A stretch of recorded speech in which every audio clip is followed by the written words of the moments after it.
Hello friends, IAS PCS study के इस online platform पे आपका स्वागत है। दोस्तों, आपको पता है मैं आपको पीटी 365 का इकोनॉमिक्स वाला मैगजीन पढ़ा रहा हूँ। इसमें मैंने 3 से 4 क्लासेस ले ली हैं और मैंने आपको बहुत सारे जो यूनिट है, लगभग 6 यूनिट मैंने आपको कंप्लीट करा दिया है। आज मैं आपको पढ़ाने वाला हूँ 5वां यूनिट, जिसमें है payment system and financial market. इसमें हम लोग समझेंगे कि जो भुगतान की प्रणालियाँ होती हैं वो कैसे कार्य करती हैं देशों में और देशों के बाहर। फिर जो है फाइनेंशियल मार्केट है, उससे संबंधित जैसे सेबी हो गया, अनेक प्रकार की जो इन्वेस्टर संबंधित जो न्यूज है वो समझेंगे, स्टॉक मार्केट समझेंगे, सोशल स्टॉक समझेंगे। तो अनेक सारे कॉन्सेप्ट को हम लोग आज समझने वाले हैं आज की क्लास में। आज की क्लास बेहद इंपॉर्टेंट होने वाली है दोस्तों, तो पूरी क्लास को देखिएगा और अपने फीडबैक ज़रूर दीजिएगा। अपने स्टार्ट करते हैं अपने क्लास को। क्रॉस बॉर्डर पेमेंट, पहला आर्टिकल है सीमा पार भुगतान, यानी कि आपको पता है टॉपिक से ही मालूम चल रहा है, यानी कि क्रॉस बॉर्डर यानी एक देश से दूसरे देशों के बीच में जो भी वित्तीय संस्थान हैं, जो भी वित्तीय संस्थान होंगे, जो व्यवसाय होंगे और जो व्यक्ति होंगे, उनके बीच में जो भी पेमेंट्स होंगे एक देश से दूसरे देश में, वो होते हैं क्रॉस बॉर्डर। इसी से संबंधित आज ये पहला आर्टिकल है। तो शुरुआत करते हैं कि सुर्खियों में क्यों रहा।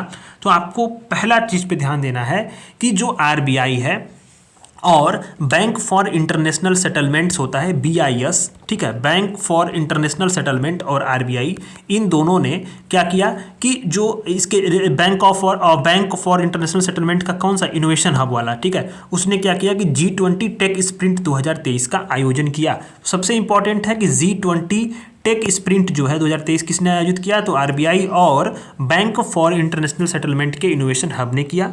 ठीक है, आपको ध्यान देना है क्योंकि G20 संबंधित जो भी न्यूज़ होते हैं, जो भी चीज़ें हुई हैं, वो आपको इंपॉर्टेंट हैं और इसके बारे में डिटेल से हम लोग PT 365 का जो IR वाला आएगा संस्करण, उसमें हम लोग बात करेंगे G20 पे। हालांकि क्या है कि मैंने आपको मंथली मैगजीन में सारी चीज़ें पढ़ा दी हैं इसको, ठीक है, ये दोबारा मैं आपको पढ़ा रहा हूँ। ठीक, इसका उद्देश्य क्या है कि सीमा पार जो भुगतान हो रहा है उसमें सुधार के लिए नवीन समाधान, जो नए नए समाधान आ रहे हैं, जो भी क्रॉस बॉर्डर पेमेंट होंगे उसको बढ़ावा देना है। ठीक है, इसका उद्देश्य एकमात्र यही है।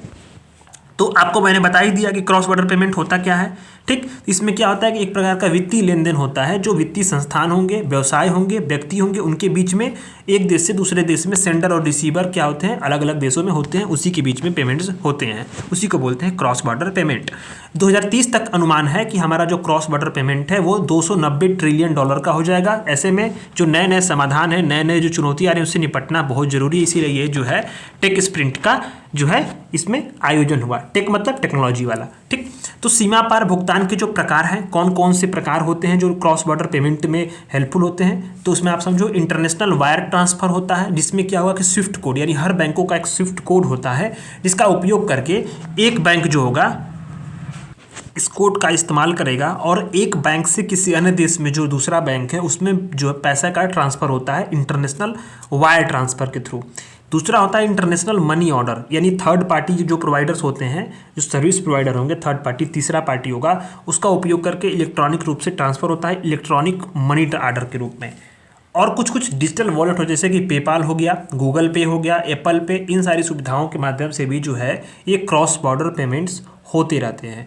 कुछ कुछ अन्य चीज़ें जैसे क्रेडिट कार्ड हो गया, उसके माध्यम से क्रिप्टो करेंसी भी नए नए तरीके आ रहे हैं, उसमें भी क्रॉस बॉर्डर पेमेंट होते रहते हैं। हालांकि प्रोसीजर क्या होता है, प्रोसीजर 2 ही होता है इसमें, क्रॉस बॉर्डर पेमेंट में 2 प्रोसीजर होता है। एक तो मान लो कि बैंक A है और ये बैंक B है, तो बैंक A का नाम है स्टेट बैंक और मान लो दूसरा बैंक है, उस स्टेट बैंक का सब्सिडरी शाखा है, तो क्या करेंगे बैंक A, ये इसका खाता मान लो कि ये भारत में है बैंक B, तो उसने अपना खाता खोल दिया सीधे जाकर अमेरिका में, तो यहाँ से बीच में ट्रांसफ़र होगा और सीधे सीधे क्या होगा कि अंतर्राष्ट्रीय बैंक एक दूसरे के पास अपना खाता खोलते हैं, ठीक है, और वहाँ विदेशी मुद्रा में भुगतान कर देते हैं।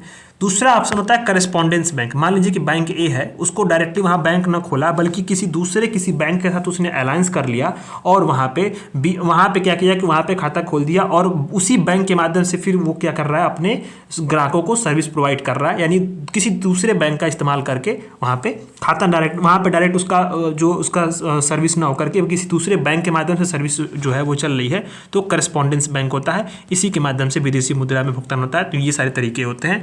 इसका महत्व आप समझो, महत्व तो प्रीलिम से पूछेगा नहीं, पर जान लेते हैं, क्योंकि वैश्वीकरण का क्या है, सबसे मूलभूत तत्व है क्रॉस बॉर्डर पेमेंट, क्योंकि वैश्विक बाजारों तक पहुंच जो है वो पेमेंट्स के माध्यम से ही होगी।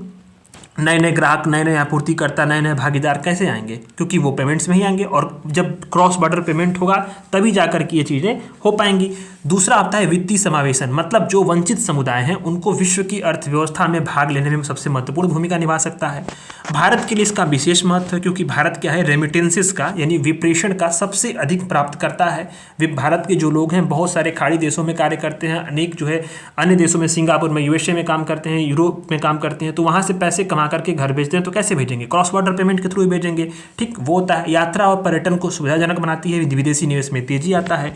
भारत सरकार ने भी कुछ कुछ काम किए हैं इसके लिए, आपको उन सारे कामों को ध्यान में रखना है कि आरबीआई पेमेंट विजन 2025 आया, रिजर्व, इसको आपको नोट कर लेना। आरबीआई पेमेंट विजन का उद्देश्य एकमात्र यही है कि जो बायलैटरली और मल्टीलैटरली जिस तरह से जो है अगर क्या हो रहा है, समझौते हो रहे हैं, तो क्रॉस बॉर्डर पेमेंट को जो है सुगम बनाने पे ध्यान दिया जाए। इसका आरबीआई का पेमेंट विजन 2025 जो है इससे संबंधित है।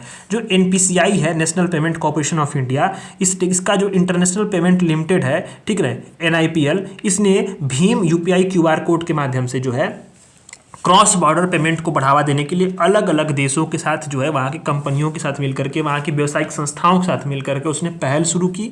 और आपको नोट कर लेना इस बात को कि जो जो भी देश के नाम दिए गए हैं, जैसे कि Singapore, UAE, Mauritius, Nepal, Bhutan, यहाँ पे क्या है, भीम यूपीआई क्यूआर कोड के माध्यम से पेमेंट की स्वीकृति मिल चुकी है। और ये देश जो है क्या कर रहे हैं, भीम यूपीआई क्यूआर कोड को एक्सेप्ट कर रहे हैं, वहाँ पे भुगतान हो रहा है। इसी तरह से कुछ और देश भी आने वाले समय में, जैसे कि फ्रांस हो गया, केन्या हो गया, युगांडा हो गया, अफ्रीका के बहुत सारे देश जो हैं ऐसे इसमें शामिल होने वाले हैं, और उसकी भी जो है मैगजीन में सूचना आपको मिलती रहेगी, तो परेशान मत होइएगा। लेकिन याद रखिए, Singapore, UAE, Mauritius, Nepal, Bhutan, ठीक है, आरबीआई ने, जैसे मान लो कि भारत में कोई विदेशी पर्यटक आ रहा है, ठीक है, और एनआरआईज आ रहे हैं, ठीक है, नॉन रेजिडेंट इंडियंस, ठीक है, उनको भी यूपीआई के इस्तेमाल की अनुमति इसने दे दी है, रिजर्व बैंक ऑफ इंडिया ने। और भारत और यूएई के बीच में क्रॉस बॉर्डर पेमेंट के लिए central bank digital currency CBDC, इसको मैंने पढ़ाया हुआ है मंथली मैगजीन में, उसके भी उपयोग पर भी समझौता ज्ञापन हो चुका है। ठीक, तो ये न्यूज में रहा। दूसरा आता है security and exchange board of India, यानी सेबी। सेबी क्यों न्यूज में रहा, इसको हम लोग समझेंगे, और क्यों इसमें, इससे जुड़ी हुई बहुत सारी चीज़ों को हम लोग आज इसमें सीखने वाले हैं। तो शुरू करते हैं। सूचियों में इसलिए रहा कि सेबी ने बॉम्बे स्टॉक एक्सचेंज, यानी कि जो आपका बीएससी है, इसमें investor risk reduction access platform शुरू किया। यानी कि आपको सबसे पहले सवाल यही पूछ सकता है कि IRRA यानी कि इन्वेस्टर रिस्क रिडक्शन एक्सेस, ये प्लेटफॉर्म किसने शुरू किया? सेबी ने शुरू किया, security exchange board of India. कहाँ शुरू किया? बॉम्बे स्टॉक एक्सचेंज में शुरू किया। ठीक, बॉम्बे स्टॉक एक्सचेंज की स्थापना कब हुई थी? 1875 में हुई थी। और ये भारत और एशिया का सबसे पुराना जो है वो क्या है, आपका स्टॉक एक्सचेंज है। ठीक, तो ये कुछ चीज़ें होंगी आपको एक्स्ट्रा। अब आपको ध्यान देना है कि investor risk reduction access platform क्या है, कि जैसे मान लो ट्रेडिंग होती है, ठीक है, शेयर मार्केट में ट्रेडिंग होती है, तो वहाँ कौन होंगे? एक ट्रेडर्स होंगे, ठीक है, कुछ इन्वेस्टर्स होंगे, कुछ खरीदने वाले होंगे, शेयर बेचने वाले होंगे, इंटरमीडिएटरीज होंगे। तो होता क्या है कि कई बार जब ट्रेडिंग होती है ना, तो टेक्निकल ग्लिच आती है, टेक्निकल समस्याएं आती हैं, उससे इन्वेस्टर्स को बचाने के लिए ये प्लेटफॉर्म आरंभ किया गया। ठीक, पहली बात, जब ट्रेडिंग के समय क्या होता है कि बहुत सारे जब टेक्निकल समस्याएं आएंगी तो ऑर्डर एग्जीक्यूट कौन नहीं कर पाता? जो इन्वेस्टर्स होते हैं वो ऑर्डर नहीं दे पाते हैं, तो उनको क्या करेगी, एक दो इसी साइट जो IRRA है वो प्राइमरी साइट और डिजास्टर रिकवरी साइट, दो रिकवरी साइट के माध्यम से इनको सुविधा उपलब्ध कराएगी। कैसे उपलब्ध कराएगी? तो जैसे क्या होगा कि ट्रेडिंग सेंटर जो होते हैं, जैसे जहाँ ट्रेडिंग सेंटर मान लो बॉम्बे स्टॉक एक्सचेंज है, ठीक है, मान लो Bombay stock exchange trading centre है, वहाँ से ट्रेडिंग मेंबर होंगे जो इन्वेस्टर्स भी होंगे, उनको उनसे ट्रेड का जो है ऑर्डर को ले लेगी, ट्रेड के ऑर्डर को ले लेगी, ठीक है, उसको डाउनलोड करेगी, और इंटरनेट के माध्यम से या वायरलेस टेक्नोलॉजी के माध्यम से जो भी इन्वेस्टर्स होंगे उनको IRA एक्सेस के लिए एक लिंक और SMS दे देगी, जिससे क्या होगा, वो अपने ऑर्डर को एग्जीक्यूट कर पाएंगे। तो ये क्या होगा, एक जो है प्लेटफॉर्म बन गया। ठीक, तो इसको प्लेटफॉर्म को सेबी ने शुरू किया है बॉम्बे स्टॉक एक्सचेंज में। और किसने बनाया है, जो किसने इसको विकसित किया है? तो Bombay stock exchange, national stock exchange, NCDEX, ठीक है, MCX और metropolitan stock exchange of India ने इसको ज्वाइंटली जो है विकसित किया है। ठीक, किसने शुरू किया है? सेबी ने किया है। विकसित किसने किया? सबने किया है मिलकर के। और कहाँ शुरू किया है? बॉम्बे स्टॉक एक्सचेंज में शुरू किया है, ध्यान देना है, ठीक है। किस लिए शुरू किया है? टेक्निकल ग्लिच से बचने के लिए इन्वेस्टर्स को, ठीक है, ट्रेडिंग के समय। अब आता है हम लोग सेबी के बारे में पढ़ते हैं। सेबी सबसे इंपॉर्टेंट है क्योंकि ये सवाल पूछ सकता है। सेबी की स्थापना कब हुई थी? तो सेबी की स्थापना जो है 12 अप्रैल 1992 को हुई थी। हालांकि ये 1988 में इसको गठित कर दिया गया था रेजोल्यूशन के माध्यम से। फिर जो एक्ट आया भारतीय प्रतिभूति विनियमन बोर्ड 1992, उसी के माध्यम से इसको सांविधिक निकाय बना दिया गया। शब्द को ध्यान देना, सांविधिक। सांविधिक का मतलब हो गया संविधान के द्वारा जो विधि बनाई गई उसके थ्रू बनाया गया। यहाँ पे सांविधिक की जगह इसको लिख सकते हैं वैधानिक। तो ठीक है, तो सवाल में वैधानिक लिखे या सांविधिक लिखे, कंफ्यूज नहीं होना है। संवैधानिक नहीं है, सांविधिक है और वैधानिक है, ठीक है, ध्यान देना इसको।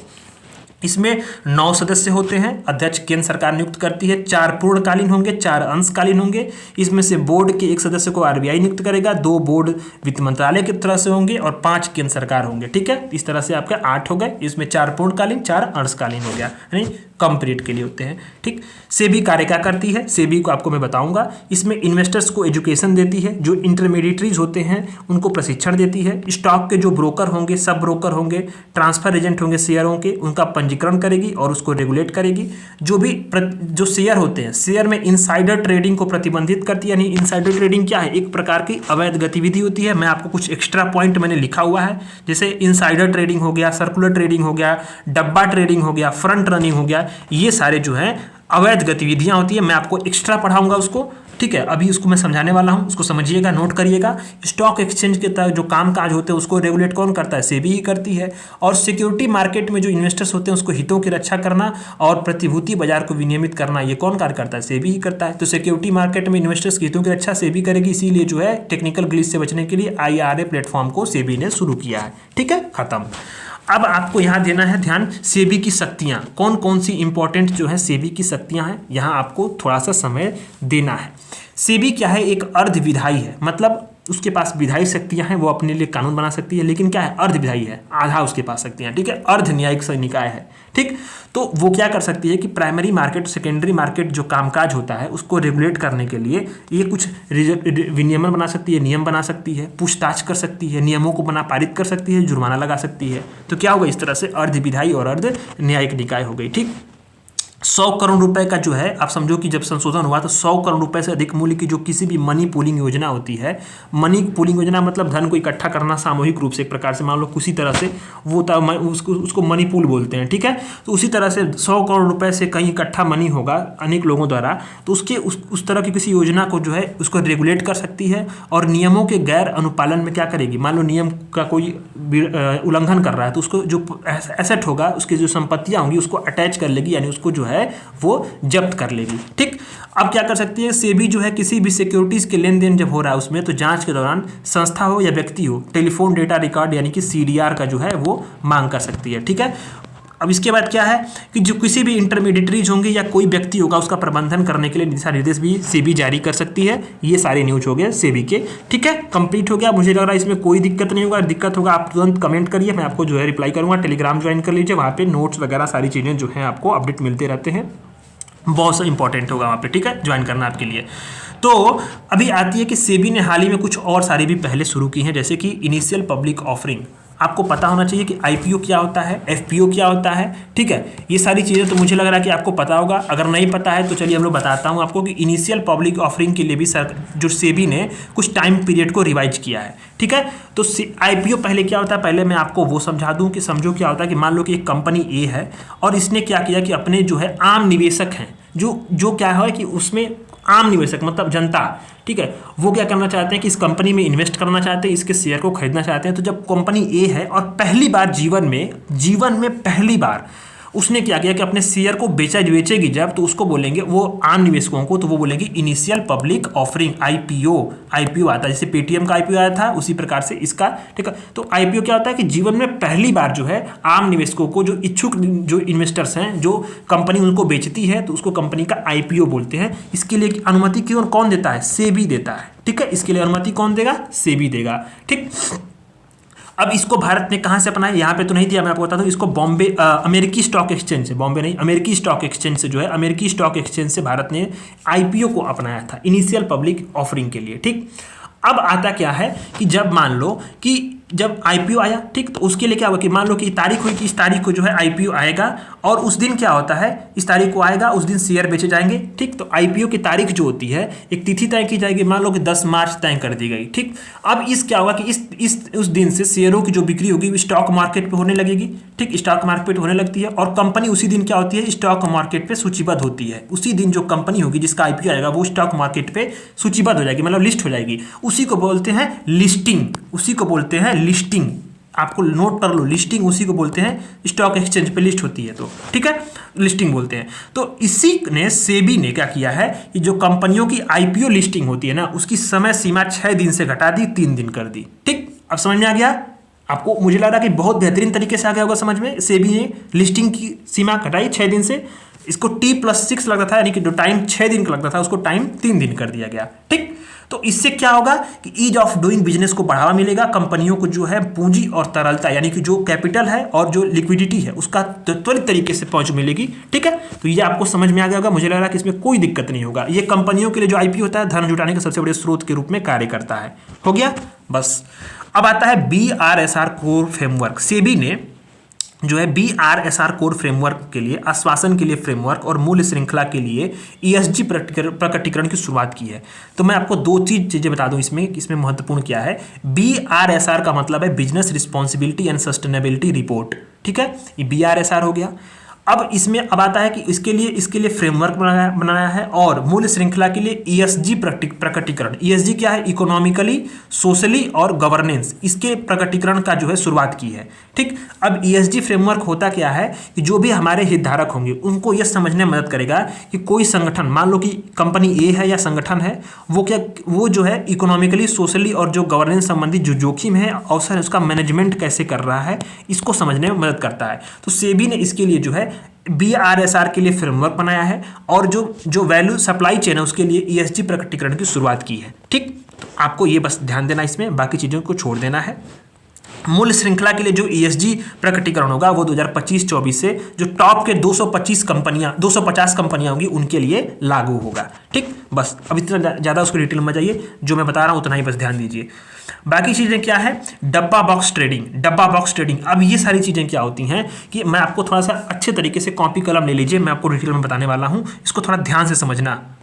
जैसे कि समझो कि डब्बा बॉक्स ट्रेडिंग क्या है कि नेशनल स्टॉक एक्सचेंज ने डब्बा बॉक्स ट्रेडिंग में जो शामिल संस्थाएं थी उनका नाम लेते हुए नोटिस जारी कर दिया। किसने किया? नेशनल स्टॉक एक्सचेंज, NSE, ठीक है। नेशनल स्टॉक एक्सचेंज ने इसको जारी किया, किसको? डब्बा ट्रेडिंग में शामिल संस्थाओं जो थी उनको नाम लेते हुए।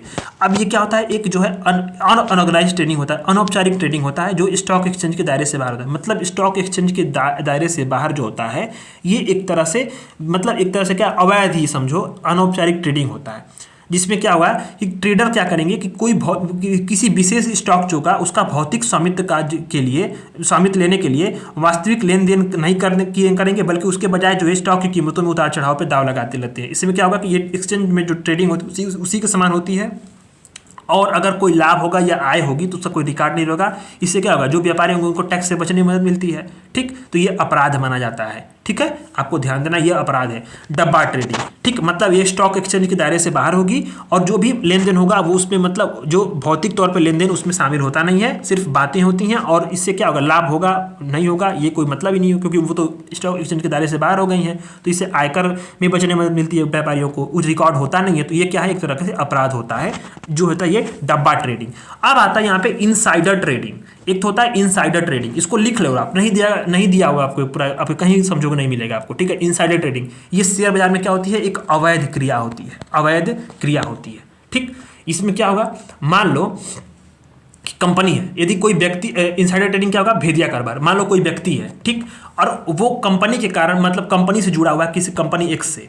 अब कंपनी X से जुड़ा हुआ है व्यक्ति A है, ठीक, और वो कंपनी X से जुड़ा हुआ है, और वो कंपनी से जुड़े होने के कारण क्या है कि उस कंपनी के संबंध में गोपनीय जानकारियां रखता है, ठीक, गोपनीय जानकारियां। उससे क्या होगा? वो किसी अपने जो चहेते लोगों को या अपने खुद ही जो है उन सारी जानकारियों के आधार पर ट्रेडिंग कर ले और उससे अपना लाभ कमा ले, तो क्या होगा? वो भेदिया कारोबार हो गया, उसको बोलते हैं इनसाइडर ट्रेडिंग। ये होता है भेदिया कारोबार, इसको हिंदी में बोलेंगे। दूसरा होता है सर्कुलर ट्रेडिंग। ये शेयर बाजार में ये भी क्या होता है? अवैध जो व्यापार होता है, अवैध व्यापार। मतलब निवेशक क्या होंगे, एक दूसरे से परिचित होंगे निवेशक जो होंगे, ठीक।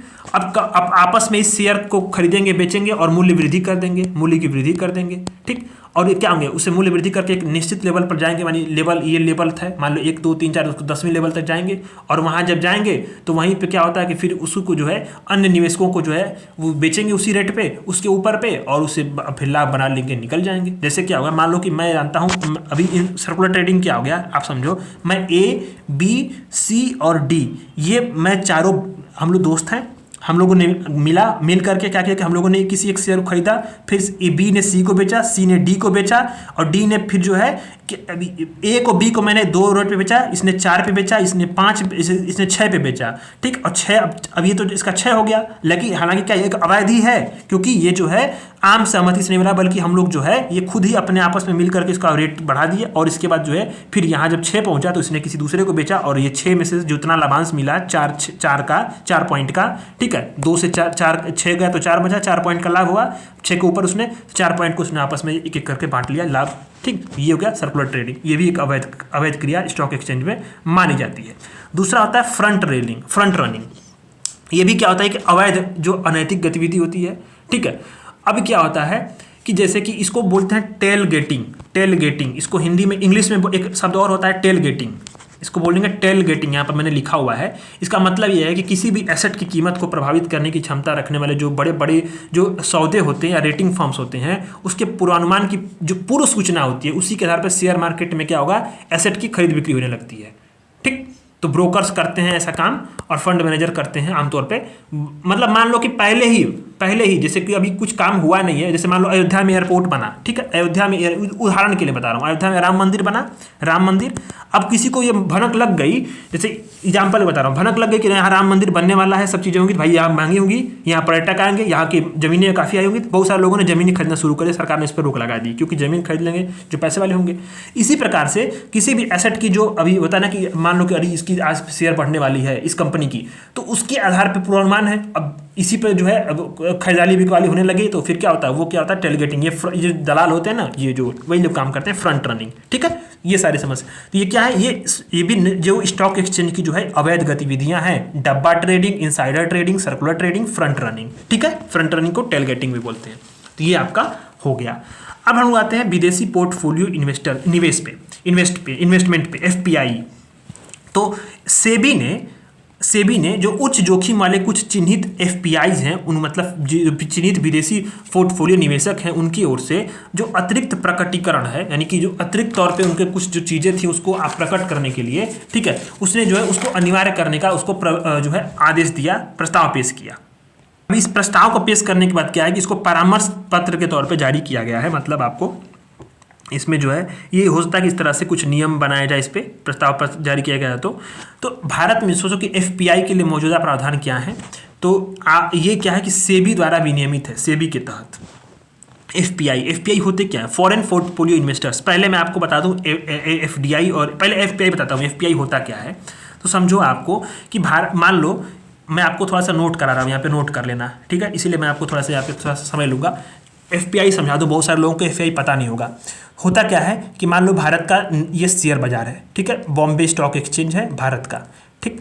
तो बहुत सारे जो होंगे अन्य देश से, मान लो कि ये भारत है, ठीक है, ये भारत है, नक्शा पे बजाना, और ये क्या है कि ये अमेरिका है, ठीक है, और UAE है, तमाम लोग हैं। यहाँ से मान लो इन्वेस्टर्स आ रहे हैं भारत में, ठीक, तो उसके लिए क्या होगा, ये शेयर बाजार में इन्वेस्ट करने के लिए आ रहे हैं, तो क्या होगा कि शेयर बाजार में जो इन्वेस्ट किया जाता है किसी अन्य देश से, उस निवेश को बोलते हैं FPI, मतलब फॉरेन पोर्टफोलियो इन्वेस्टर्स, ठीक। ये क्या होते हैं, बड़े निवेशक होते हैं। मैंने आपको FPI बहुत पहले भी बताया है। ये क्या होते हैं, बड़े निवेशक होते हैं, ठीक है, निवेशक बहुत काफ़ी हैवी, मतलब 200 करोड़ 400 करोड़ तक इन्वेस्ट करेंगे। अब ये क्या करते हैं कि कई सारी कंपनियां जो होंगी उनका शेयर जो खरीदेंगे बड़ी संख्या में खरीदेंगे, शेयर जो होंगे ये बड़ी संख्या में खरीदेंगे और तत्काल लाभ बनाएंगे। आप समझो तत्काल लाभ बनाएंगे और ये प्रबंधन में रुचि नहीं रखते, ये मैनेजमेंट में रुचि नहीं रखते। मान लो FDI होता है, FDI में क्या होता है, FDI में सीधे आप मैनेजमेंट में रुचि रखते हैं लोग। इसमें मैनेजमेंट में कोई रुचि नहीं रहता है, ठीक है। तत्काल लाभ बनाएंगे और तुरंत जो होता है उसको लेकर के निकल जाएंगे, मतलब लंबे समय तक होते नहीं है। तो आप समझो जो एफपीआई होता है ना, फॉरेन पोर्टफोलियो इन्वेस्टर्स, उसके जो तहत जो विदेशी निवेश आता है एफडीआई आता है, एफपीआई के तहत जो एफडीआई आएगा, ठीक है, उसको क्या बोलते हैं, हॉट मनी। तो कभी यूपीएससी सवाल पूछे कि हॉट मनी क्या है, तो जो एफपीआई के थ्रू जो इन्वेस्ट आता है, एफपीआई के थ्रू, फॉरेन पोर्टफोलियो इन्वेस्टर के थ्रू, तो उसको बोलते हैं हॉट मनी। ठीक है, क्योंकि क्या होता है कि लंबे समय तक होता नहीं है ये इन्वेस्ट, क्योंकि मैनेजमेंट में रुचि रखता नहीं है, तत्काल लाभ बनाने का उद्देश्य रखते हैं, इसलिए इसको हॉट मनी बोलते हैं। तो अब आता है एफपीआई। एफपीआई को हम लोग जो है कि दो हिस्सों में बांट देते हैं। एफपीआई को दो हिस्सों में बांटेंगे, पहला होता है एफआईआई और दूसरा होता है क्यूएफआई। ठीक, क्यूएफआई सवाल पूछा हुआ, इसीलिए मैं आपको बता रहा हूँ डिटेल में एफआईआई क्या होता है और क्यूएफआई क्या होता है, इसको समझो। आप एक तरह से समझ लो, आपके लिए क्रैश कोर्स होगा ये प्रीलिम्स के लिए, क्योंकि इसमें बहुत सारी चीज़ें मैं आपको एक्स्ट्रा बता रहा हूँ। ठीक, तो एफआईआई क्या होता है कि जैसे जो फॉरेन, इसका एफआईआई का मतलब होगा कि आपका फॉरेन इंस्टीट्यूशनल इन्वेस्टमेंट, यानी फॉरेन का इंस्टीट्यूशनल, यानी किसी संस्थागत इन्वेस्ट के तहत इंस्टीट्यूशनल इसका, ठीक है, इन्वेस्टमेंट। और क्यूएफआई का मतलब हो गया क्वालिफाइड फॉरेन। अब मैं लिख नहीं पा रहा हूँ क्योंकि अब टाइप में लिखता नहीं हूँ जल्दी में लिखना है, और आप लोग नोट करते जाना जो बोल रहा हूँ। Investment, qualified foreign investment. ठीक है, तो दो पार्ट हो गया एफपीआई का, एक हो गया आपका एफआईआई, दूसरा हो गया क्यूएफआई। ठीक, अब इसके बारे में हम लोग समझते हैं एफआईआई और क्यूएफआई के बारे में। तो एफआईआई क्या होता है कि बीमा, जैसे मान लो ये तो बोला ना कि फॉरेन इंस्टीट्यूशनल, यानी इंस्टीट्यूशन कौन होंगे, बीमा, म्यूचुअल फंड, ठीक है, ऐसे सारे वित्तीय संस्थान होंगे जो कई सारे जो निवेशक होंगे, इसमें कई सारे निवेशक होंगे, उनका धन का इकट्ठा करेंगे और इकट्ठा करके जाकर के यहाँ पे इन्वेस्ट कर लेते हैं। और क्यूएफआई क्या होते हैं, ये भारत में निवेश करने वाले आम निवेशक होंगे, जैसे कि ये किसी संस्थान के तहत नहीं, जैसे बीमा संस्थान या किसी अन्य फंड के, म्यूचुअल फंड की कंपनी के थ्रू नहीं, बल्कि खुद ही जो है ये आम निवेशक होते हैं। और ये क्या करते हैं, स्वयं ये क्या करेंगे, भारत के शेयर बाजार में जो है ये निवेश करते हैं। तो जो क्यूएफआई होता है, क्यूएफआई इसके रूप में जो मात्र आप समझो कि भारत में जो है, भारत उन्हीं देश में जो है, भारत उन्हीं देश के नागरिक जो भारत में निवेश करेंगे जो एफएटीएफ के क्या होंगे, जो इसके सदस्य हैं।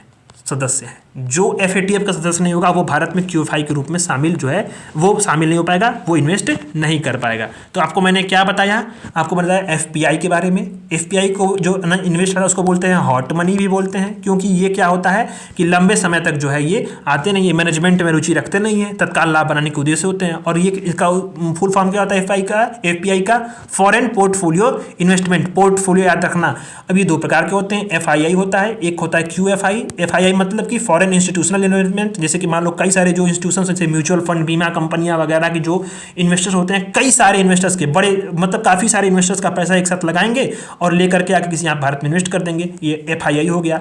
क्यूएफआई क्या होता है, क्यूएफआई ये होता है कि मतलब कि क्वालिफाइड जो है फॉरेन इन्वेस्टमेंट, मतलब ये आम निवेशक होते हैं, जो खुद ही जो है पैसा लगाएंगे, किसी संस्था के तहत नहीं जाएंगे और धनराशि स्वयं लगाएंगे और भारत में इन्वेस्ट करेंगे। हालांकि ये ध्यान देना, ये सवाल पूछ सकता है, एफएटीएफ के सदस्य जो होंगे वही क्यूएफआई के रूप में भारत में निवेश करेंगे। और एफएटीएफ के बारे में आपको पता ही होगा, आपको पता नहीं है तो मैं आपको बता दे रहा हूं।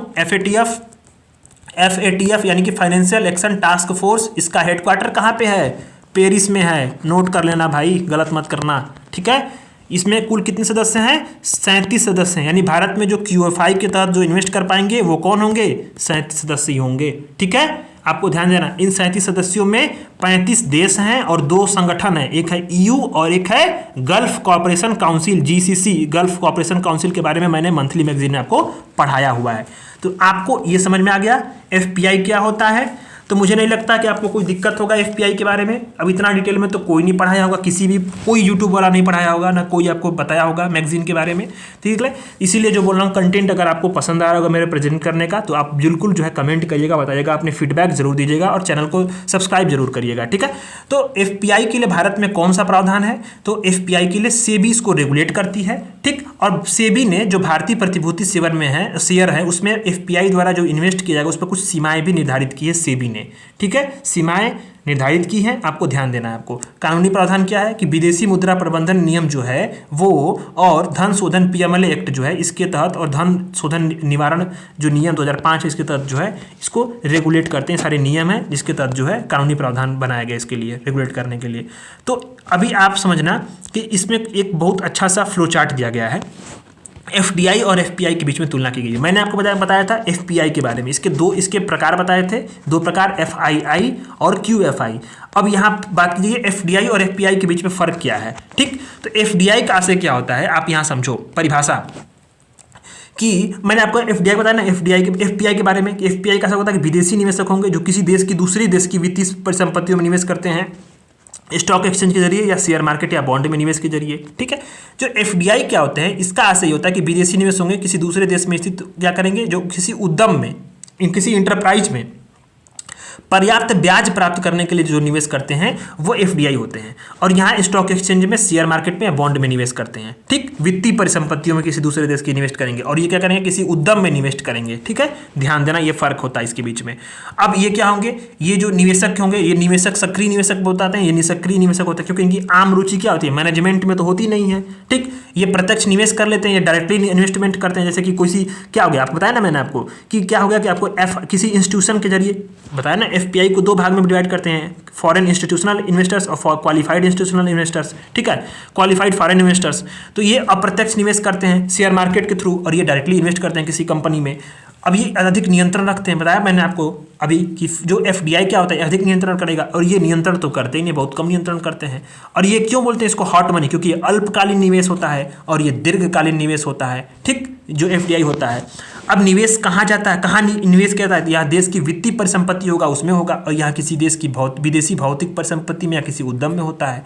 ये आसान होता है, ये कठिन होता है एफडीआई, जो ये परिवर्तनशील होता है, ये स्थिर होता है जोखिम। ठीक है, ये आपको समझ में आ गया होगा एफडीआई और एफपीआई के बीच में। ठीक, अब आता है कि एफपीआई संबंधित समस्याएं क्या हैं। तो प्रेस नोट 3 है, इसका उल्लंघन का दुरुपयोग होता क्या है कि भारत के साथ जो भूमि साझा करने वाले देश होंगे वो क्या करेंगे, केवल सरकारी मार्ग के जरिए भारत में निवेश कर सकते हैं। ये प्रावधान क्या आया, आप समझो, मैं आपको बता रहा हूँ। कोरोना पीरियड था, कोरोना का काल चल रहा था, और इसी बीच क्या हुआ कि लॉकडाउन लगा। चीन की एक कंपनी थी, उसने जो है एचडीएफसी बैंक में 1% का शेयर ही खरीद लिया, शायद 1 या 1.5% का शेयर खरीद लिया। भारत सरकार एकदम सख्ते में आ गई, यार ये तो बड़ी स्थिति गंभीर हो जाएगी। फिर उसने क्या किया, उसने भारत सरकार ने जो है ये PN3 का जो एक नोट निकाला। ठीक है, इसमें बताया गया कि जो भारत के साथ भूमि साझा करने वाले देश होंगे वो केवल सरकारी मार्ग के जरिए ही भारत में निवेश करेंगे, कोई कंपनी होगी। अब ये सरकारी मार्ग क्या है, मैंने आपको पिछली वीडियोज में बताया था कि एफडीआई जो होता है, फॉरेन डायरेक्ट इन्वेस्टमेंट, 2 रूट से आता है भारत में, 2 रूट से। एक होता है मुंबई रूट, ठीक है, उसको बोलते हैं ऑटोमेटिक रूट बोलते हैं, उसको बोलते हैं मुंबई रूट या ऑटोमेटिक रूट। ठीक है, उसको बोलते हैं, यहाँ पे किसी सरकार से किसी की अनुमति नहीं लेनी पड़ती, डायरेक्ट जो है आप इन्वेस्ट कर सकते हैं किसी कंपनी के माध्यम से। दूसरा रूट होता है दिल्ली रूट या जो है सरकारी मार्ग, दिल्ली रूट या सरकारी मार्ग, यहाँ से जो है सरकार से परमिशन लेकर के इन्वेस्ट कर सकते हैं। तो 2 रूट होता है एफडीआई में, मैंने आपको बताया था, और आपको, मुझे उम्मीद है आपको याद होगा, नहीं याद होगा तो फिर मैंने आपको बता ही दिया। ठीक, अभी क्या होता है कि जो संबंधित पार्टी होता है उसमें लेन देन में विफलता आई है। ठीक, जो एफपीआई के लिए वर्तमान फ्रेमवर्क है उसमें एफपीआई को आरपीटी प्रकटीकरण होना पड़ता है, मतलब कि जो भी रेफरेंस पार्टी लेन देन होगा, ट्रांसफर होगा, उसमें डिस्क्लोजर की आवश्यकताओं को अप्रत्यक्ष रूप से दरकिनार करने की अनुमति भी मिली हुई है। जैसे हिडनबर्ग की रिपोर्ट आई थी, उसमें भी बहुत सारी आपत्तियां उठाई गई थी।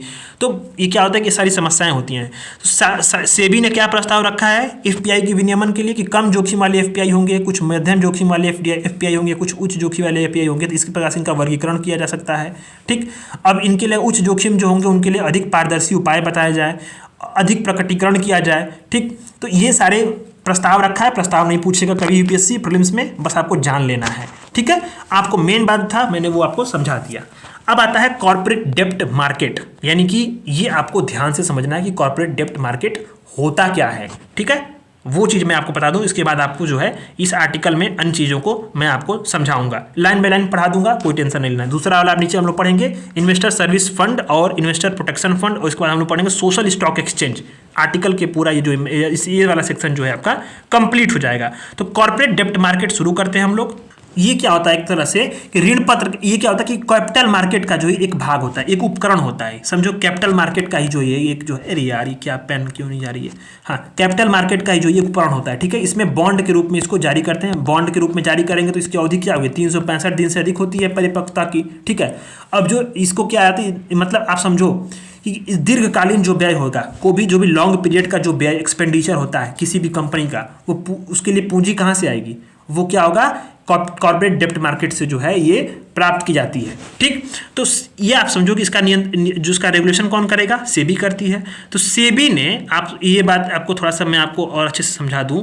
ये देखो कॉर्पोरेट ऋण बाजार के बारे में पहले समझ लो क्या होता है। तो कॉर्पोरेट को ये प्राय बॉन्ड बाजार या फिक्स्ड इनकम मार्केट या क्रेडिट मार्केट भी बोलते हैं। मतलब बॉन्ड बाजार, फिक्स्ड इनकम मार्केट या क्रेडिट मार्केट। अभी इसमें क्या, इसमें कई सारे ऋण होते हैं, जैसे सरकारी ऋण हो गया, कॉर्पोरेट ऋण हो गया, तमाम प्रकार में इसको वर्गीकृत कर सकते हैं। अब क्या होता है कि कंपनियां क्या करती हैं कि अपने कामकाज को बढ़ाने के लिए, मान लो कोई कंपनी एक्स है, उसको कामकाज और बढ़ाना है, नए नए उत्पाद बनाने हैं, नई नई सुविधाएं खोलनी है विनिर्माण की, तो कॉर्पोरेट बॉन्ड जारी करती हैं। बॉन्ड जारी करती हैं, जो बॉन्ड खरीदेगा फिर वो क्या होता है, उसके बाद में उसको पैसे मिलते हैं। ठीक, तो कॉर्पोरेट बॉन्ड क्या होते हैं, आमतौर पे लंबी अवधि के लिखित होते हैं, यानी कि इसकी जो होती है मैच्योरिटी पीरियड बताया ना कि 365 दिन से यानी 1 वर्ष से अधिक की होती है मैच्योरिटी पीरियड। ठीक है, और इसका विनियमन कौन करता है, तो सेबी करता है। कौन करता है, सेबी। ध्यान देना, इसको सेबी करता है। इसके अब ध्यान देना आपको, एकदम बहुत इंपॉर्टेंट है, कॉर्पोरेट डेब्ट मार्केट का जो विनियमन कौन करेगा, तो सेबी करता है। ठीक, भारत में बॉन्ड बाजार की स्थिति क्या है, तो भारत में जो आउटस्टैंडिंग कॉर्पोरेट बॉन्ड है वो जीडीपी का लगभग 17% यानी बहुत बड़े स्तर पे। ठीक है, और उभरती हुई मतलब अन्य अर्थव्यवस्थाओं के लिए आंकड़े काफ़ी अधिक है। ये आंकड़े मतलब साउथ कोरिया में 80% से अधिक लोग जो हैं क्या करते हैं कि उसमें कॉर्पोरेट बॉन्ड के जीडीपी से उसका रेशियो है। मलेशिया में 50% है, चाइना में लगभग 40% है, भारत में लगभग 17% है। ठीक है, इसका महत्व क्या है कि ये निवेश के लिए बहुत जो है आवश्यक होते हैं। आर्थिक सर्वेक्षण में बताया गया कि भारत को जो है उपयोग आधारित अर्थव्यवस्था से इन्वेस्ट आधारित अर्थव्यवस्था में बदलने की जरूरत है। तो इसलिए जो है कॉर्पोरेट डेब्ट मार्केट जो है इसको विस्तार करना चाहिए। मैं आपको जब इकोनॉमिक्स क्लासेस पढ़ाऊंगा, थोड़ा सा प्रीलिम्स बीत जाए या फिर ये मैं मैगजीन पढ़ा लूँ पीटी वाला, तो मैं आपको इकोनॉमिक्स की क्रैश कोर्स टाइप का मैं इसका विजन के अलावा जो है मैं आपको जो है क्रैश कोर्स टाइप का पढ़ाऊंगा। इसमें इकोनॉमिक्स के सभी चीज़ों को मैं समझा दूंगा। जिन लोगों को समस्या हो रही है ना, अब उतना डिटेल में मैं नहीं जा सकता, क्योंकि उतना डिटेल में अगर मैं जाऊँ एक चीज़ को बताने लगूँ तो आप समझो कि ये मैगजीन ही खत्म ना हो पाए। इसीलिए जो है जो इंपॉर्टेंट है, जो एग्जाम प्रीलिम्स में आ सकते हैं, सिर्फ मैं उसको डिटेल में बता रहा हूँ, उस पर ध्यान देना आप लोग। संसाधनों का कुशल आवंटन में जो है ये कार्य कर सकते हैं। कॉर्पोरेट जो है कंपनी उसका बैलेंस शीट में सुधार कर सकते हैं। ठीक है, बैलेंस शीट मतलब जो लेन देन की जो सीट है, उसका जो अकाउंटिंग वाली जो अकाउंट्स हैं, ठीक है, उस सब चीज़ों पर यह कर सकती हैं कि जो है ये बाहरी उधारी जो होता है ना, एक्सटर्नल कॉमर्शियल बाउरिंग, इसको कम कर सकते हैं। ठीक, तो ये क्या है, कॉर्पोरेट बाजार जो इसका महत्व है। तो इसी के लिए जो है इसके एक कोष का गठन किया गया था। ठीक, कोष का गठन किया गया था, तो उसी को सेबी ने कॉर्पोरेट ऋण बाजार विकास फंड है CDMDF जो है उसको शुरू करने के लिए एक फ्रेमवर्क जारी किया। कोष क्या है, इसका कोष जो है अल्टरनेटिव जो है इन्वेस्टर फंड के रूप में शुरू किया गया है। किसका, CDMDF का, यानी कि कॉर्पोरेट ऋण बाजार विकास फंड का। इसका उद्देश्य क्या है कि कॉर्पोरेट जो मान लो बाजार में संकट आएगा, दबाव होगी, तो जो इन्वेस्ट ग्रेड वाली कॉर्पोरेट जो ऋण होंगी उसकी प्रतिभूति सिक्योरिटीज उसको खरीद की जाएगी। ठीक है, तो वैकल्पिक निवेश फंड क्या होते हैं कि निजी तौर पे जो एकत्रित किए गए फंड होते हैं वो होते हैं भारत में निवेश करने के लिए स्थापित या उसको निगमित करते हैं। और ये कैसे जुटाई जाती है, तो अनुभवी निवेशक जैसे कि एंजल इन्वेस्टर, वेंचर कैपिटलिस्ट होते हैं, उससे जुटाई जाती है। आपको मैंने एंजल इन्वेस्टर बताया हुआ है, बहुत अच्छे से बताया हुआ है, आपको ध्यान देना एक बात। ठीक है, इन्वेस्टमेंट ग्रेड क्या है, एक प्रकार की रेटिंग होती है जो नगरपालिका कॉर्पोरेट बॉन्ड में डिफॉल्ट का जोखिम बहुत कम होता है। इन्वेस्टमेंट ग्रेड मतलब रेटिंग होती है एक तरह से, समझ लो। ठीक, तो जो CDMDF है यानी कि कॉर्पोरेट ऋण बाजार विकास फंड, इसका उद्देश्य क्या है कि संकट में कई सारी बाजार में जब संकट आती है, दबाव आता है, तो जो ऋण बाजार है ना उसको दबाव का सामना करना पड़ता है। तो क्या होने लगता है कि ऐसे में जो बॉन्ड्स होंगे और सिक्योरिटीज होती हैं, बॉन्ड्स और सिक्योरिटीज़ के बारे में मैंने आपको बता दिया है, बिल बॉन्ड के बारे में पिछली क्लासेस में, तो उसकी क्या होती है, बिक्री होने लगती है। तो जो क्या होता है, नगदी की संकट होने लगती है। तो ऐसे में क्या होगा, जो CDMDF होगा, जो कोष होगा, वो क्या करेगा, लिक्विडिटी यानी कि जो तरलता कैश का जो है उपलब्धता कराएगा मार्केट में। ठीक, जैसे RBI करता है ना, RBI बैंकों को तरलता उपलब्ध कराता ही है जब संकट आता है, तो उसी तरह से जो ये फंड होगा वो कॉर्पोरेट ऋण बाजार की मदद करेगा। तो यहाँ आपको इस वाले लाइन को एकदम रट जाना है। जैसे कि RBI समझो कि जब आता है, जब मार्केट में नकदी की कमी हो जाती है तो कैश उपलब्ध कराता है, जो उपाय करता है। उसी तरह से जब कॉर्पोरेट ऋण बाजार में जब संकट आएगा तो ये जो CDMDF है यानी कॉर्पोरेट ऋण बाजार विकास फंड है, वो क्या करेगा, इसी प्रकार के फंड उपलब्ध कराएगा। उसको रेगुलेट करने के लिए सेबी ने इसके एक फ्रेमवर्क जारी किया है। अब आता है हम लोगों का 5वां वाला आर्टिकल, इन्वेस्टर सर्विस फंड और इन्वेस्टर प्रोटेक्शन फंड। आपको नाम से ही पता हो गया होगा, एक इन्वेस्टर सर्विसेज फंड है और दूसरा क्या है, इन्वेस्टर प्रोटेक्शन फंड है। तो सेबी ने स्टॉक एक्सचेंज के लिए और डिपॉजिटरी द्वारा जो देख रेख किए जाने वाला जो इन्वेस्टर सर्विस फंड है और इन्वेस्टर सेवा फंड है, इसके लिए दिशा निर्देश को जारी किया। ठीक है, आपको ध्यान देना कि मतलब इन्वेस्टर्स जो सुरक्षा कोष है, इन्वेस्टर सेवा कोष है, इसके लिए दिशा निर्देश कौन जारी कर रहा है? सेबी किया। ये इसीलिए न्यूज में था।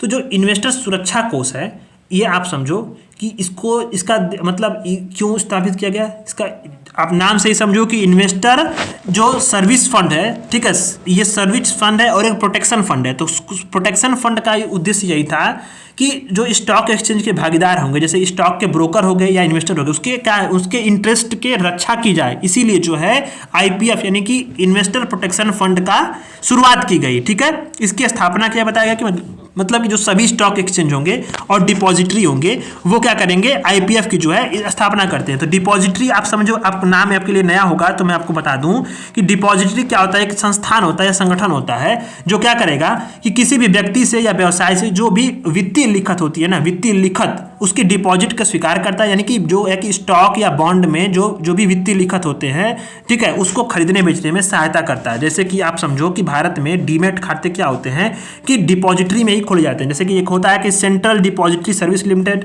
सीडीएसएल, आपने पढ़ा देखा होगा। एक होता है नेशनल सिक्योरिटी डिपॉजिटरी लिमिटेड। ठीक है, ये क्या होते हैं कि जो एक मतलब एक प्रकार से ये समझो गोदाम ही है, एक तरह से स्टॉक और सिक्योरिटीज के लिए गोदाम है जहां पे लोग अकाउंट खुलवाते हैं और यह वित्तीय लिखत को जो है स्वीकार करता है। संस्था होती है, संगठन होता है जो क्या करता है, वित्तीय लिखत की डिपॉजिट को स्वीकार करता है। और भारत में आप जानते होंगे कि क्या है कि आप डीमैट अकाउंट खोलते हैं ना ट्रेडिंग के लिए, तो उसमें आप कहाँ मतलब ये सेंट्रल डिपॉजिटरी सर्विस लिमिटेड होता है, एक सीडीएसएल और दूसरा था एनएसडीसीएल। ठीक है, एनएसडीएल। और प्रशासन कौन करता है, तो समझो कि स्टॉक एक्सचेंज और डिपॉजिटरी के जो इन्वेस्टर प्रोटेक्शन फंड है, इसका प्रशासनिक काम का देख रेख इसी उद्देश्य से क्या है, अलग अलग जो ट्रस्ट बनाए जाते हैं उसी के थ्रू होती है। दूसरा था सेग्रीगेटेड फंड। अब इसमें यह है कि स्टॉक एक्सचेंज और डिपॉजिटरी यह सुनिश्चित करते हैं कि जो इन्वेस्टर प्रोटेक्शन फंड में जो धनराशि है पूरी तरह से अलग रहे और उन्हें देखना पड़ता है कि मतलब किसी भी प्रकार से अन्य किसी लायबिलिटी से वो मुक्त हो। ठीक है, आप समझो कि अन्य किसी प्रकार की डिपॉजिटरी से या किसी लायबिलिटी से जो है वो मुक्त हो इसकी धनराशि।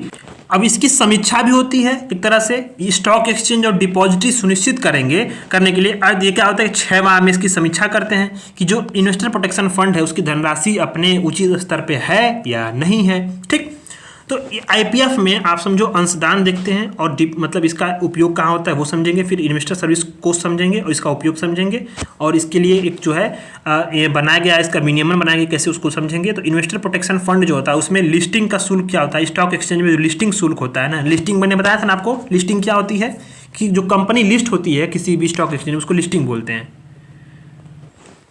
उस लिस्टिंग का 1% शुल्क जो है उससे मिले, उसमें अंशदान होता है। किसी इन्वेस्टर प्रोटेक्शन फंड में जो किसी निवेश होगा उसका ब्याज आय से उसका 70% यहाँ पे रखा जाता है। ठीक, सेबी का जो नियम पालन न करेगा ट्रेडिंग का, उसमें जो वसूला जाएगा जुर्माना वो इन्वेस्टर प्रोटेक्शन फंड में रखा जाएगा। और मान लो कि नेशनल जो सिक्योरिटी डिपॉजिट होता है किसी भी कंपनी का 1%, उसका ब्याज का 100% जो मिलता है उसको क्या होगा, वो इन्वेस्टर प्रोटेक्शन फंड में इस्तेमाल होता है। और इसमें उपयोग कहाँ होगा कि जो डिफॉल्ट होने वाले ट्रेडिंग मैनेजर होंगे उसके ग्राहकों के जो वैध दावे होते हैं ना, जैसे मान लो कोई ट्रेडिंग मैनेजर है वो डिफॉल्ट हो गया तो उसके जो ग्राहक होंगे दावे करेंगे कि मैंने यहाँ पे इतना पैसा लगाया था, ये जो है लॉस में चली गई, तो उसके दावों का निपटान करें कहाँ से होगा, इन्वेस्टर प्रोटेक्शन फंड से होता है। और अंतरिम राहत होती है इन्वेस्टर्स को वहीं से मिलती है। ठीक है, डिपॉजिटरी में डिपॉजिटरी के जो लाभ होता है, आप समझो कोई कंपनी है और उसका डिपॉजिटरी है, वहाँ उसने डिपॉजिटरी में क्या हुआ कि उसने कुछ अपने उसने जो इन्वेस्टर्स हैं वो मिल करके उसमें जो भी वित्तीय लिखत होंगे वो डिपॉजिट होंगे, वो क्या होगा कि उसमें से कुछ पैसा का लाभ जो होगा उस कामकाज से, उसका कामकाज के लाभ का 5%, जुर्माने का और दंड का और इन्वेस्ट संबंधी जो ब्याज होगा आय होगा, वो सारी चीज़ें डिपॉजिटरी में होंगी। और इसका उपयोग आईपीएफ में कैसे होगा कि जैसे निवेशक शिक्षा बढ़ाने के लिए, निवेशक जागरूकता बढ़ाने के लिए और सिक्योरिटी जो मार्केट है, शेयर मार्केट है, उसकी साक्षरता को बढ़ाने के लिए और सिक्योरिटी मार्केट में जो खुदरा भागीदारी हो रही है, पार्टिसिपेशन हो रहा है, उसको बढ़ाने के लिए और जो बेनिफिशरीज हैं उसके वैध दावों को पूरा करने में इसका इस्तेमाल होता है। ठीक है, एक होता है इन्वेस्टर सेवा कोष, आईएसएफ, इसका उद्देश्य क्या है कि जो निवेश करने वाली जनता है उसको विविध प्रकार की सेवाएं देना, जैसे कि निवेशक शिक्षा, जागरूकता, कंपनियों की जानकारी का प्रसार प्रसार करना। ठीक है, तो स्टॉक एक्सचेंज को जो इन्वेस्टर सर्विसेज कोस्ट जो फंड्स होता है उसमें लिस्टिंग शुल्क का कम से कम 20% जो होता है, लिस्टिंग जो होती है उसका शुल्क लगता है, उसका 20% जो निवेश करने वाली जनता को सेवाएं देने के लिए रखना पड़ता है अलग तरीके से। सुपरविजन कौन करता है? तो एक होता है रेगुलेटरी ओवरसाइट कमेटी होती है, उसके द्वारा की जाती है इसका जो सुपरविजन, बस इसको ध्यान दे लो आप लोग। इसका उपयोग कहाँ होगा कि जो इन्वेस्टर का जो एजुकेशन होगा, इन्वेस्टर की जागरूकता होगी, उसके कार्यक्रमों को बढ़ावा देने में इसका इस्तेमाल होता है। ठीक, अब जो इन्वेस्टर सर्विस कोस्ट होता है इसका 50% जो हिस्सा होगा टीयर 1, टीयर 2 और टीयर जो 3 शहर है उसमें खर्च किया जाता है। मध्यस्थ जो होंगे, मीडिएटर्स होते हैं, उसके प्रशिक्षण होती है, उसके खर्च में होता है इस्तेमाल।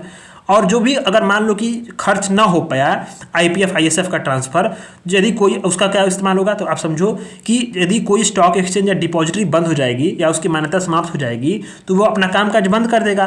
तो जो खर्च नहीं आ पाने वाली जो IP इन्वेस्टर प्रोटेक्शन फंड या इन्वेस्टर सर्विस फंड होती है उसकी शेष धनराशि कहाँ से होती है? सेबी का जो इन्वेस्टर जो संरक्षण शिक्षा कोष होता है उसमें ट्रांसफर कर दी जाती है IPEF का। ये सेबी का एक क्या है? निवेशक संरक्षण और शिक्षा कोष है। 2007 में इसकी स्थापना हुई थी और ये किस लिए हुआ था कि निवेशकों की सुरक्षा और निवेशक शिक्षा और जागरूकता को बढ़ावा दिया जाए। ठीक, तो ये समझो इसमें ट्रांसफर हो जाती है सेबी वाले में। तो बात खत्म, इसमें से इतने ही सवाल बन सकते हैं, बाकी चीज़ें नहीं बनेंगी। अब आता है आपके छठा वाला सोशल स्टॉक एक्सचेंज। ये बड़ा इंपॉर्टेंट सोशल स्टॉक एक्सचेंज, ये समझो कि PYQ भी है और कई बार जो है ये सवाल बना हुआ है कि सोशल स्टॉक एक्सचेंज क्या होता है, कि कई बार सवाल ये पूछ लेता है।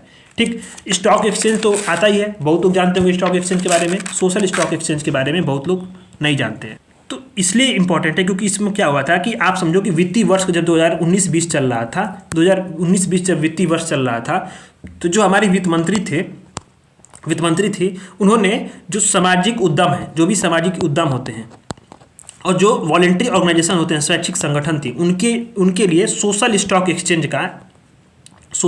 एक्सचेंज का जो है ये प्रस्ताव रखा था। ठीक, अब ये प्रस्ताव कब रखा था? 2019-20 की जो बजट आई थी उसमें। अब इसी के आधार पे, इसी प्रस्ताव पे सेबी ने, security exchange board of India ने का एक जो है एग्जीक्यूटिव ग्रुप का जो है एग्जीक्यूटिव कार्यकारी समूह का जो है इसने गठन कर दिया और जिसने भी ये इस विचार का समर्थन कर दिया। फिर इसके बाद सोशल स्टॉक एक्सचेंज का जो है ये पूरी तरीके से रेगुलेशन और तमाम चीज़ें वो निकल कर सामने आई। ठीक, तो सोशल स्टॉक एक्सचेंज क्या होता है? एक प्लेटफॉर्म होता है, एक ऐसा प्लेटफॉर्म होता है जहाँ जो इन्वेस्टर्स होंगे उसको सोशल जो इंटरप्राइज होते हैं, सामाजिक उद्यम उसमें निवेश करने का अवसर मिलता है। अब सामाजिक उद्यम क्या होता है? सामाजिक उद्यम समझ आ रहा है ना, सोशल इंटरप्राइज होता है क्या है? तो सामाजिक उद्यम ये होता है कि ऐसी कंपनियां जिनका निर्माण किया गया किसी सामाजिक समस्या का निदान करने के लिए किया गया हो। ठीक है, इसका उद्देश्य लाभ कमाना नहीं हो। इसका उद्देश्य क्या हो? लाभ कमाना नहीं हो। ठीक, तो सोशल स्टॉक एक्सचेंज होंगे वो बड़े स्टॉक जैसे कि बॉम्बे स्टॉक एक्सचेंज हो गया, नेशनल स्टॉक एक्सचेंज हो गया, इसी की तरह कार्य करते हैं, परंतु इसका उद्देश्य क्या होगा? लाभ कमाना नहीं बल्कि समाज कल्याण होगा। ठीक है, समाज कल्याण होगा। सेबी इसका नियमन करता है, SEBI security exchange board of India. ठीक, अब ये मतलब ठीक जैसे कि मान लो कि जैसे कि आप जिस तरह से जो स्टॉक एक्सचेंज होता है ना, ठीक उसी प्रकार से ये भी ऋण पत्र, शेयर, म्यूचुअल फंड वगैरह जो है इसके रूप में पूंजी प्राप्त कर सकते हैं। और ये क्या होते हैं? इनका जो है जो व्यय का विवरण भी होता है वो पारदर्शी तरीके से आम जनता के साथ क्या होता है वो शेयर किया जाता है। तो बहुत सारे देश जैसे कि सिंगापुर हो गया, कनाडा हो गया, आपका जो इंग्लैंड हो गया, यहाँ पे सोशल स्टॉक एक्सचेंज हैं और ये क्या कर रहे हैं? स्वास्थ्य में, पर्यावरण में, अन्य प्रकार की जो चीज़ें होती हैं उसमें ये कार्य कर रहे हैं। ठीक, तो आप ये समझ गए कि ये क्या सोशल स्टॉक एक्सचेंज होता है। तो उसी से आपके सेबी ने सोशल स्टॉक एक्सचेंज जुड़े फ्रेमवर्क को लचीला बनाने की सिफारिश की मंजूरी दे दी है। ठीक है, तो 2019-20 में आया था। अब इसके बाद ये समझ में आ गया आपको कि सेबी ने सोशल स्टॉक एक्सचेंज से जुड़े जो फ्रेमवर्क्स हैं उसको लचीला बनाने की सिफारिश जो है मंजूरी दे दी है। तो ये आपका इंपॉर्टेंट था, ये आपका चीज़ आपको समझ में आ गया। अब फ्रेमवर्क जब लचीला बन जाएगा उससे क्या होगा? तो उससे बहुत सारी चीज़ें होंगी, उसको हम लोग समझेंगे। पहले क्या है कि कौन सोशल स्टॉक एक्सचेंज के बारे में जो है वो समझ लो कि वो क्या है। तो ये क्या है कि स्टॉक एक्सचेंज का एक अलग सेगमेंट है, बताया ना मैं आपको। सोशल स्टॉक एक्सचेंज क्या है कि स्टॉक एक्सचेंज का ही अलग सेगमेंट है जो क्या करेगा? जो सोशल इंटरप्राइज होंगे, सोशल इंटरप्राइज मैंने बताया ना आपको, उसको क्या करेगा? स्टॉक एक्सचेंज के माध्यम से जनता से धन जुटाने में मदद करेगा। और PFE होता है जो मतलब कि लाभ अर्जक सामाजिक उद्यम होते हैं, NPO होता है, उसके माध्यम से ये धन जुटा सकता है। आप समझो कि आप सेबी के दिशा निर्देशों के तहत सोशल स्टॉक एक्सचेंज में सूचीबद्ध होने के लिए जो सोशल इंटरप्राइज होंगे उनको निर्धारित जो सूचीबद्ध सामाजिक कार्य होंगे उसमें से किसी एक कार्य में शामिल होना पड़ेगा। मान लो पता है ना कि आपको सोशल कार्य करना होगा, तो कौन कौन सी कार्य हो, समझो कि भूखमरी करना, भूखमरी में से जुड़ा हो, गरीबी से जुड़ा हो, कुपोषण हो, असमानता हो, स्वास्थ्य देखभाल हो, या शिक्षा का हो, या वित्तीय समावेशन का हो, या स्लम क्षेत्र का विकास करना हो, तो किसी एक कार्य को इसमें से करना होगा, उससे जुड़े होना चाहिए। ठीक है। राजस्व क्या हो, मानदंड समझो, मानदंड बहुत इंपॉर्टेंट है, मानदंड यूपीएससी फोकस करता है। तो पिछले जो 3 वर्षों का जो औसत राजस्व कम से कम 67% जो लक्षित आबादी है या जो पात्र लोग हैं उनके गतिविधियों में उसको प्रदान किया गया हो, उनको दिया गया हो। ठीक, 3 वर्षों का जो औसत व्यय है उसका 67% लक्षित आबादी के सदस्यों को पात्र गतिविधियों के लिए खर्च किया गया हो। यानी कि अरे वो यहाँ एक गलती हुई है, देखो राजस्व मतलब कि 67% हिस्सा जो है वो क्या है कि जो पात्र गतिविधियां हैं जो लक्षित आबादी के लिए उनसे आया हो, और व्यय भी 67% उन्हीं लोगों के लिए किया गया हो, और जो मतलब वहाँ से खर्च किया गया उस पर खर्च किया गया हो जो लक्षित आबादी हो, मान लीजिए जो कि भूखमरी संबंधित हो, गरीबी हो, कुपोषण हो, असमानता हो, शिक्षा हो, वित्तीय से हो, या स्लम क्षेत्र हो, इस पर खर्च किया गया हो।